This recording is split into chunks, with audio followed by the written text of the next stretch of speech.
വിശുദ്ധ കുരിശിന്റെ അടയാളത്താൽ ഞങ്ങളുടെ ശത്രുക്കളിൽ നിന്നും ഞങ്ങളെ രക്ഷിക്കണമേ. ഞങ്ങളുടെ തമ്പുരാനെ, പിതാവിന്റെയും പുത്രന്റെയും പരിശുദ്ധാത്മാവിന്റെയും നാമത്തിൽ ആമേൻ. യേശയ്യാ 33 അധ്യായം ദൈവത്തിന്റെ ന്യായവിധിയും കരുണയും ഒരുമിച്ച് പ്രതിപാദിക്കുന്നു. ദുഷ്ടരെ ദൈവം ശിക്ഷിക്കും, എന്നാൽ തന്റെ ജനത്തെ അവൻ രക്ഷിക്കുകയും അവർക്ക് ശാന്തിയും സുരക്ഷയും നൽകുകയും ചെയ്യും. കർത്താവെ, ഞങ്ങളോട് കരുണയുണ്ടാകണമേ. ഞങ്ങൾ അങ്ങേക്ക് വേണ്ടി കാത്തിരിക്കുന്നു.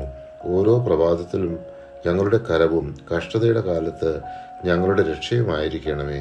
യേശയ്യാ 33 അധ്യായം 2 തിരുവചനം.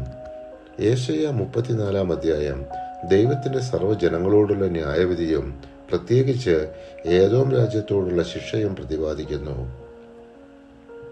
ഇത് ദൈവത്തിന്റെ കോപവും ദുഷ്ടർക്കുള്ള അന്തിമനാശവും അവന്റെ ജനത്തിനുള്ള നീതിയും വ്യക്തമാക്കുന്ന പ്രവചനമാണ്.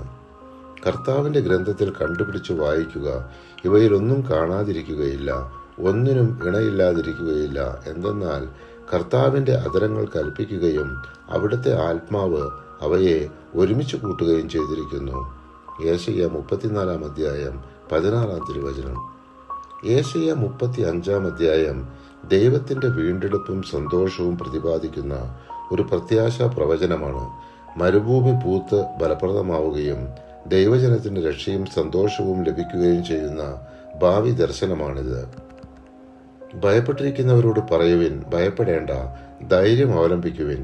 ഇതാ, നിങ്ങളുടെ ദൈവം പ്രതികാരം ചെയ്യാൻ വരുന്നു. ദൈവത്തിന്റെ പ്രതിഫലവുമായി വന്ന് അവിടുന്ന് നിങ്ങളെ രക്ഷിക്കും.